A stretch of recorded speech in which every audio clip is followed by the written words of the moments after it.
Hello, welcome to lesson 32 of Learn New Testament Greek. This is carrying on through John chapter 4, and today we'll look at verses 7 to 9.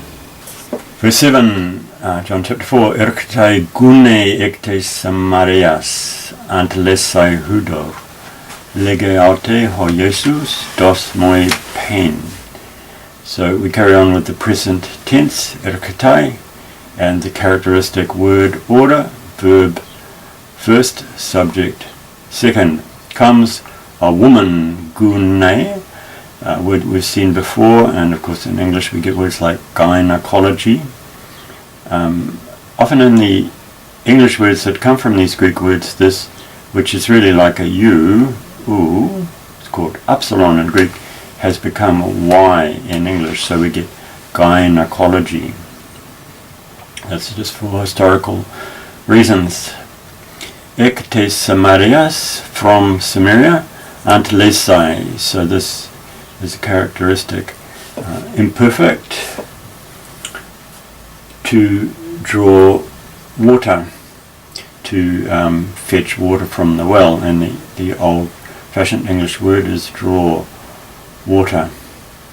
Hudor, water, as in hydroelectricity and so on.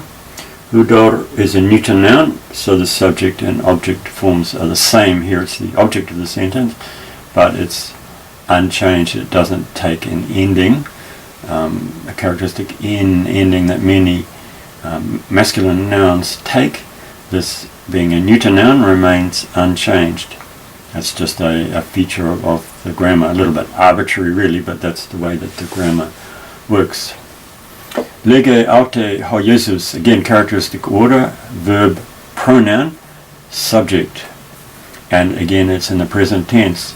Jesus says to her, this is dative and it's feminine, so aute her, Jesus says to her, dos moi pen.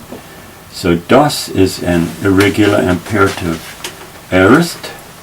Didomi is the first form given, as we saw on the back page of our reference sheet.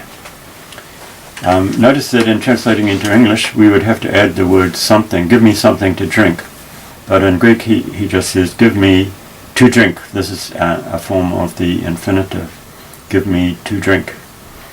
Interesting that he doesn't say please. This is a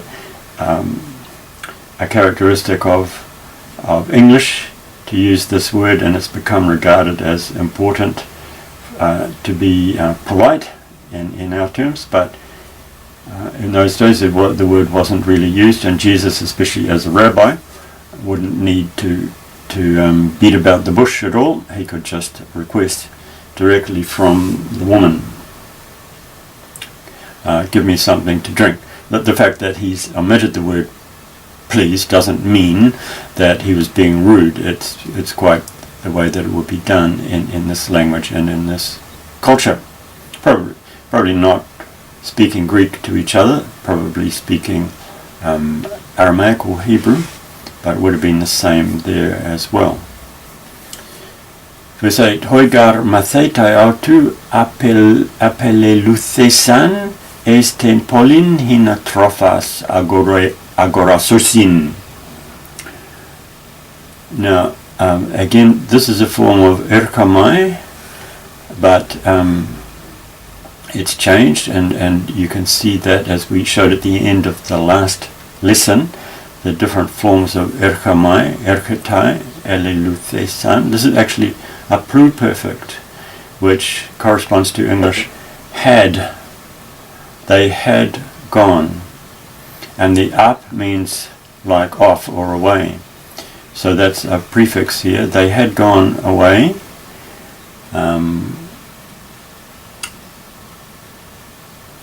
Esten polin hina, in order, to the city. In this case, eis means into. It does mean into. Remember we talked in the last lesson about the difference between eis and pros, which wasn't maintained there, but here it is the strictly grammatically correct form, into, eis meaning into the city, hina, in order to trophas, food, agorasosin, by This is what's called a subjunctive, and it often goes with words like hina, in order that they may buy, in order that they might buy, is how we'd say it in strictly, technically, grammatically correct English, in order that they might buy food.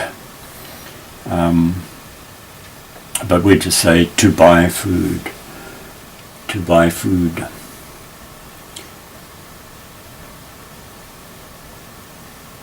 Okay, verse 9. Lege un auto he gune he samaritis pos su Judaios on paremu pen aites gunaikos samaritidos uses.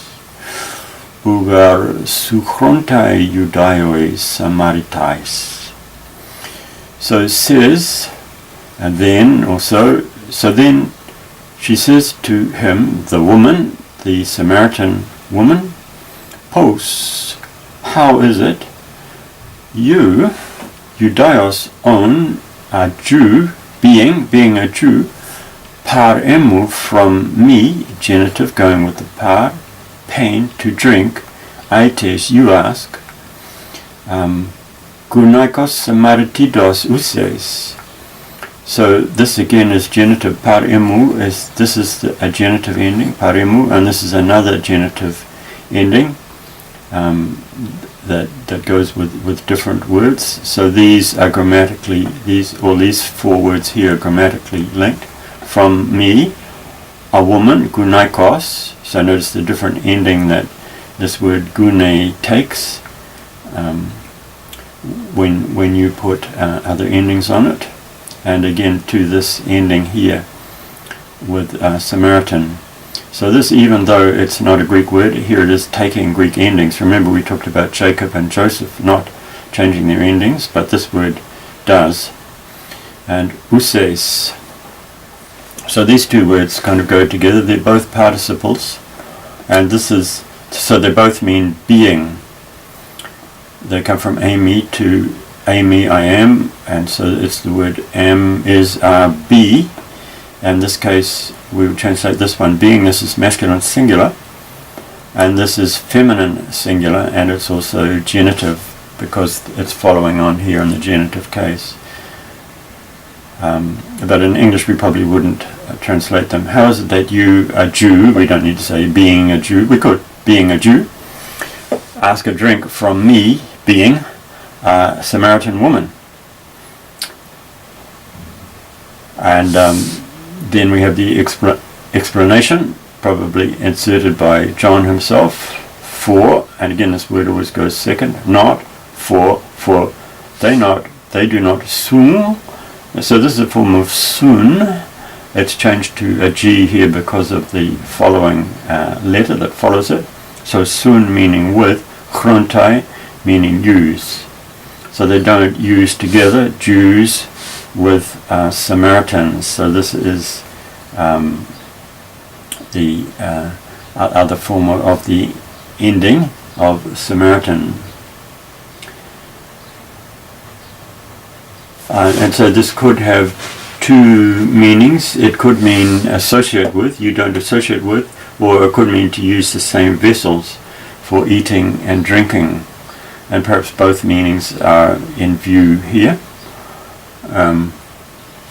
A Jew would become unclean by using a Samaritan jar. But just to conclude, here's an interesting question. What tone of voice do you think she spoke in? We tend to assume that conversations in the Bible are all deadpan. At least they read like that in church often. But the commentators say her words are ironical. There was bitter feeling between Jews and Samaritans. So there's just something for you to think about. What tone did she speak? What was her attitude? And how would you read that? If you were reading this in church or reading it out loud to yourself, what tone would you read it in? And this is why in lesson 30 I read that extract by Blakelock, because he's so good at perceiving the tone and explaining it. And we have to keep in mind that there was bitter feeling between Jews and Samaritans. So that's all part of the context of this meeting between Jesus and the Samaritan woman. Okay, again, this is the sheet that we're using, the Zondervan Study Guide, Biblical Greek by William D. Mounts, a very useful summary in laminated form of important grammatical points. So here we are on the back page. It gives the principal parts of common verbs, and this one, the word meaning to give, is listed here because it's quite irregular. The present has this little repeated bit at the beginning. Didomi, I give. Doso, future, I will give. Edoka, meaning I gave. Simple past, technically called aorist. Dedoka, and that's the perfect, indicated by the repeated de at the beginning. But as I said, unusually, this ending is ka, which is usually the characteristic ending of the perfect. Dedomai and edothen.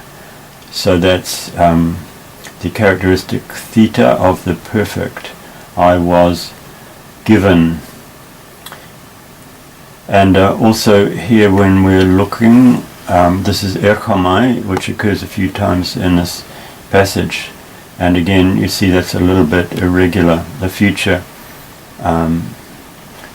is this, and the aorist, and then the perfect is this. It doesn't have the repeated, what we might expect, lele, and the aorist endings are not the normal either.